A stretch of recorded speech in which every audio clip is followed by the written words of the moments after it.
welcome back to my channel. It has been a while. Oh my god, I miss you too. Life has totally gotten in the way.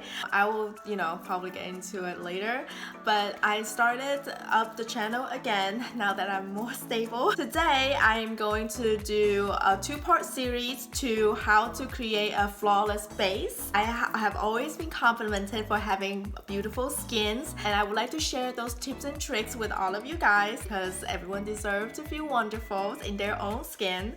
Let's get started. So this is my bare skin. As you can see, I have dark circles and I have spots of sun damages and some redness and also discoloration on my eyelid. So there are a lot to work on. So let's first look at how to improve your skin's texture.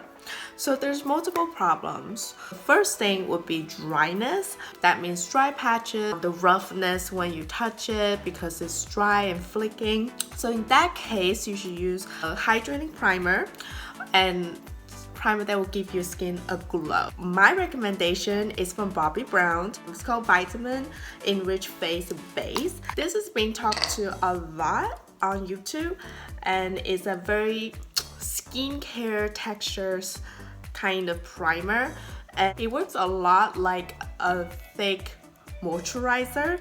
I also like to recommend it's not only hydrating your skin but give your skin a glow. My recommendations is actually from Becca. It's the backlight primer. This is a little bit purple, but it doesn't really show up on your skin. So see how it gives your skin a little bit of a glow. If you have combination skin, I don't recommend you use it all over your face. Avoid the T-zone area where you get oily and greasy, and apply it where you get dry patches. It's normally like this part on your face when you have combination skin. Avoid the T-zone so that it doesn't look oily later. Another type of primer is blurring primer. So that's for skin that has large pores. Sometimes acne scars also create unevenness on your skin texture. I recommend Tatcha Silk Canvas. I don't think I need to speak more about this one. Very well tested. One of the misconceptions about this primer is that you should not be using it too liberally.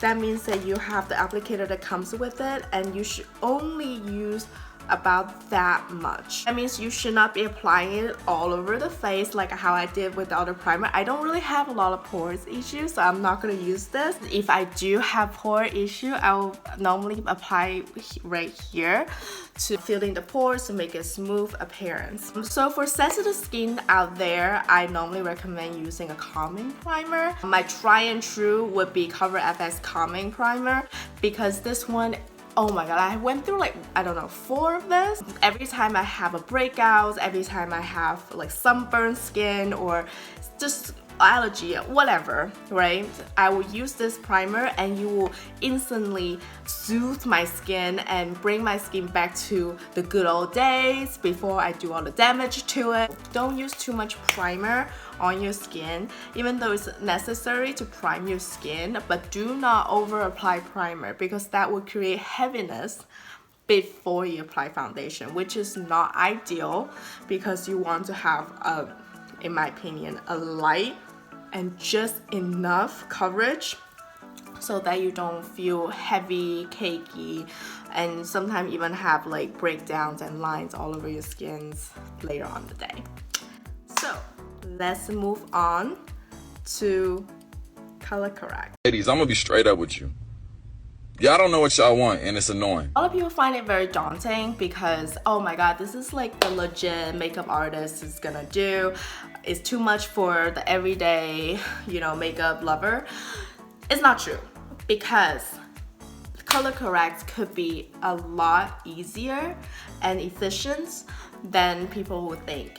A simple step before you apply foundations could eliminate a lot of unnecessary cakiness on your skin. First, let's talk about darkness around your eye.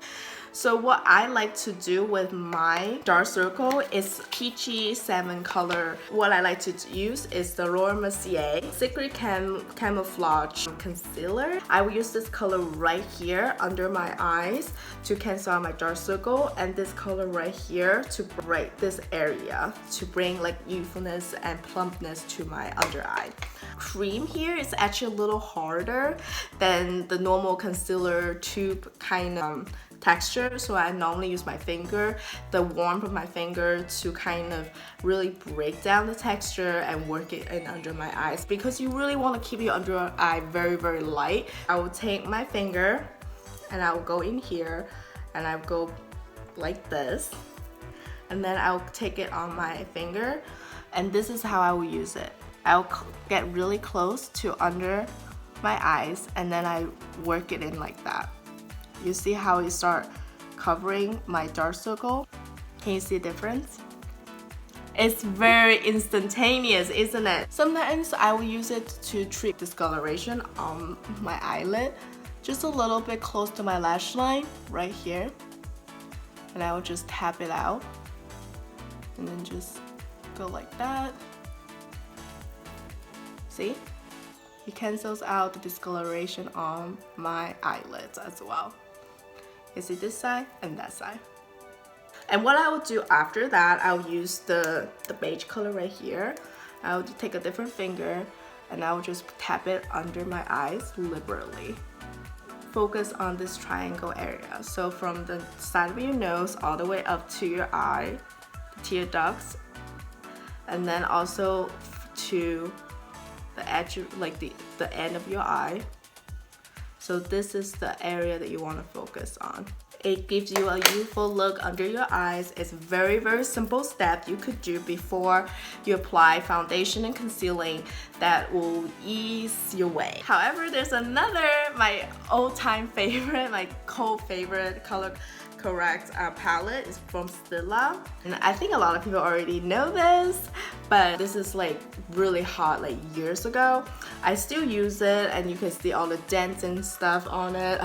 Yeah, it's been a long time. If it's not that bad, I will use the lighter pink color right here, but if it's a little bad, I'll miss, like you know, I literally put on either, then I'll mix this color and the orange color to cancel out my dark circle. So it really depends on how bad my dark circle is, how I will use this palette. Normally how I like to use this palette right here is take a flat brush like this, synthetic. The reason I chose this one is because it's a little shorter and doesn't go as long as the normal concealing flat top brushes, and it can get under my eyes very easily. I will take the salmon color right here and I will take it on the brush, and then I would like kind of go a little bit, tap a little bit on my hands to make sure that I don't get too much on my brush. And what I do is I will go under here and really close to my lash line and tap it slowly, and it goes under my eyes. You see how it applies under my eyes here now?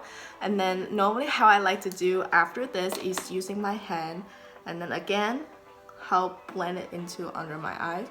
I don't really like to use sponges on this step because I don't want to take away the color, so I just use my finger. And I flip the brush. Sometimes I wipe it off on my hand, and I flip the brush on the other side, and I will take the yellow color and I'll brighten my tear ducts. So just a little bit would do, and then I will like go up here. You see this dark line here, and I will just put a little bit there. So when you have eye bags, what you need to work on is not the eye bag itself, it's actually the line that the eye bag creates. So for example, if you have eye bag that it will get darker over here, and all you have to do is lighten that line and you minimize the appearance of the eye bag. So now when I apply concealer, it will not look ashy or gray, or even sometimes like this weird pinkish purple color come through. That's the power of color correcting before you actually conceal. For you to conceal those dark marks, like those little, I don't want to say zig, but like sunspot or freckles, you use the yellow color in the color correcting palette. So you use this color right here. Again, I will use the same kind of brush, but sometimes you can even use something even smaller if your area is small. Less is more when you apply color correcting technique. A little bit, and I will come here, and then I will dab it on top.